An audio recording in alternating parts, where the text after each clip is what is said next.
All right, thanks everyone. Australian captain Steve Smith here to speak with you after this win in the first test here in GALLE. So if anyone's got a question for Steve, start with Tom off the back. Smithy, how do you summarise that performance?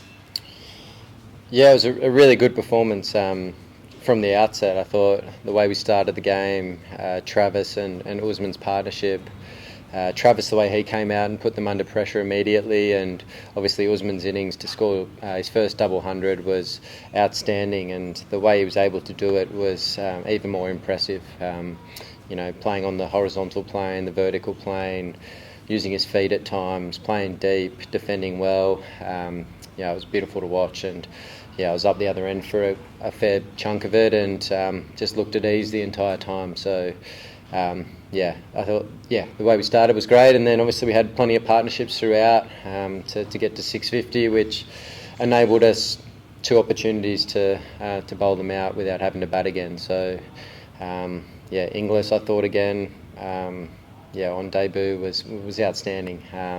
Again, similar to Usman, the way he was able to play on both planes, use his feet, just put them under pressure immediately from the moment he got to the crease was outstanding. He looked like a veteran. So, it was a terrific first innings, and then the spinners just bowled beautifully in tandem. After Mitchell Starc, who I thought bowled beautifully with the new ball too. So, it was almost a near flawless performance.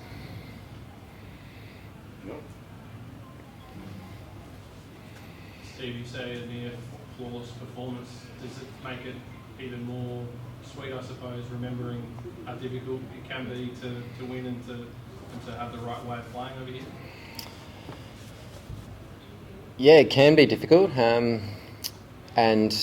I thought just the way we went about it was outstanding. Everyone stuck to their method. I think the guys trained exceptionally well in Dubai in the lead-up. We were able to develop some wickets that we wanted to work on some things, and then when we came here, similarly, guys did the same, and then really focused in 2 days out from the game and sort of got their game plans completely in order and brought it all together. And I thought our batting in the first innings was outstanding. To post 650 on what was a wicket that offered, I think, a fair amount of spin was a very good effort, and the fact that we didn't have to bat again probably proved that, I suppose. I think all of our bowlers bowled beautifully as well. Was it nice also, because you don't always get the opportunity to,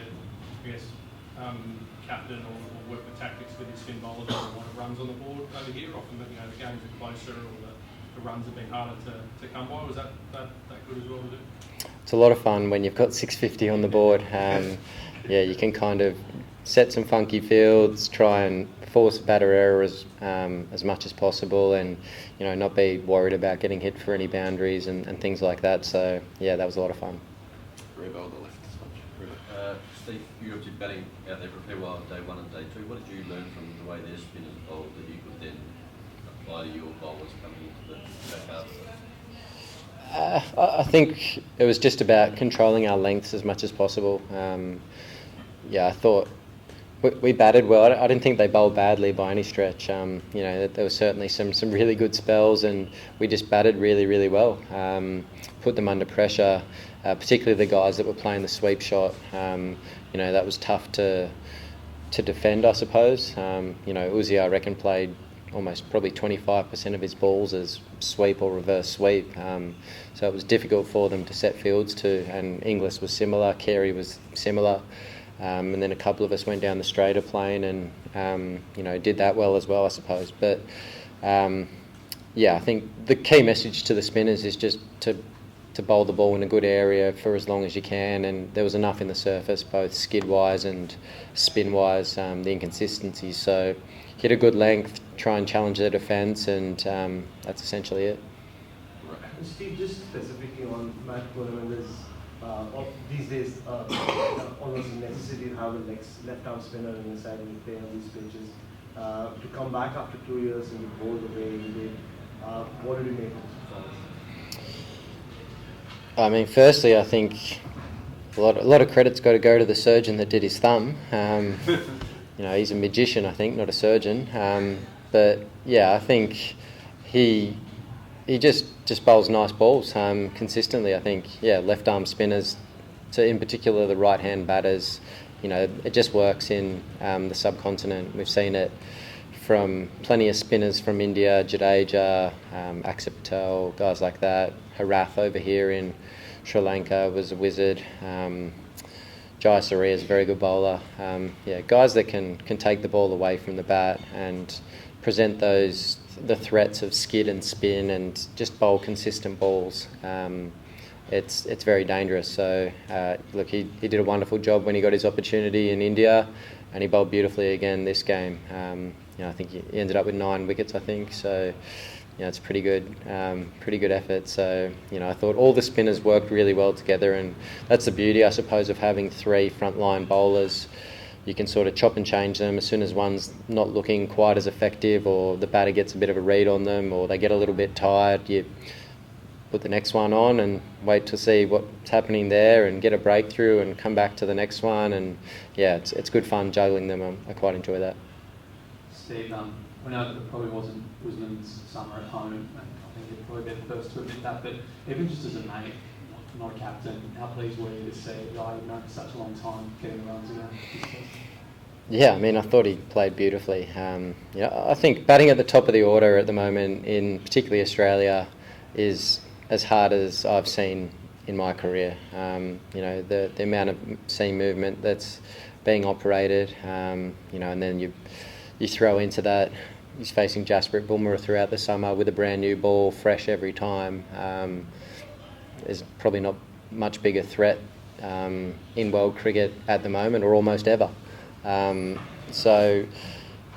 got through some challenging periods at times back home as well that really helped us out. So he's batting nicely. It's just tough at the moment, and fortunately here, I think the last few times he's played in the subcontinent, he's come with such a clear method, a really effective method, and stuck to it for long periods. I think I said before, he probably reverse swept maybe 25% of his balls or thereabouts. I don't know the exact stat, but I'd say it'd be around there. And he just does it so well, and he's tough to set a field to when he's able to manipulate the field that way. He's talked quite a bit about how the home Ashes is a real goal this summer as someone who's a senior leader in his team. How much do you want him there? I mean, I think he's still batting exceptionally well, and age is only a number. He's still doing everything right. He's catching well in the slips. He's a senior figure, he's batting really well. So I'm not a selector, but I'm sure as long as he wants to play, then I'm happy with him there for sure. How did you view this pitch compared to others you played on at the senior in the past? I can't remember a lot about 2016. That was a long time ago. But last time we came here, we had one that was really extreme from day one, probably similar to almost how it was playing today. That was from day one, and then the other game we played, it was pretty flat the first couple of days and then broke up. So I'd say this one was kind of in the middle somewhere. The first day I think was probably, it was a little bit slower off the surface. It was a little bit tacky still. But I think it still broke up and offered plenty off the straight, and then you saw there was some spin out of the rough as well. I thought it was a pretty good wicket. And Cliff, it's like you're a captain on tour. Do you expect that it'll be a similar situation compared to this test in terms of having to wait really late to name the team for the second test, just because you just still don't know what you might get for the second test? Yeah, I'd imagine so. We don't know what we're going to get, so we'll have a couple of days off now, probably a main session 2 days out and an optional session the day before, and we'll come down, look at the wicket and see what we think's best for this test match coming up. Steve, one thing someone with Jai Surya said before was that he felt like the Australian spin bowlers found the right pace to bowl on that surface. Can you just talk a little bit about, I suppose, that element of it? And, is that Nathan and Matt in particular sort of finding their own way there, or you talking about it together? I think it's the bowler in conjunction with me, and just talking what we think is the right thing, what's the most threatening at that time. And it's probably, for me, it's more length than pace. If you can consistently hit a good length, then regardless of what's going on, you're going to be in play. If you can get the ball to skid or one to rag, if you're challenging a good length, the length where they're lunging forward and can't get back to it, or they can't drive it, that length, if you're hitting that consistently, your pace is kind of irrelevant, I think. But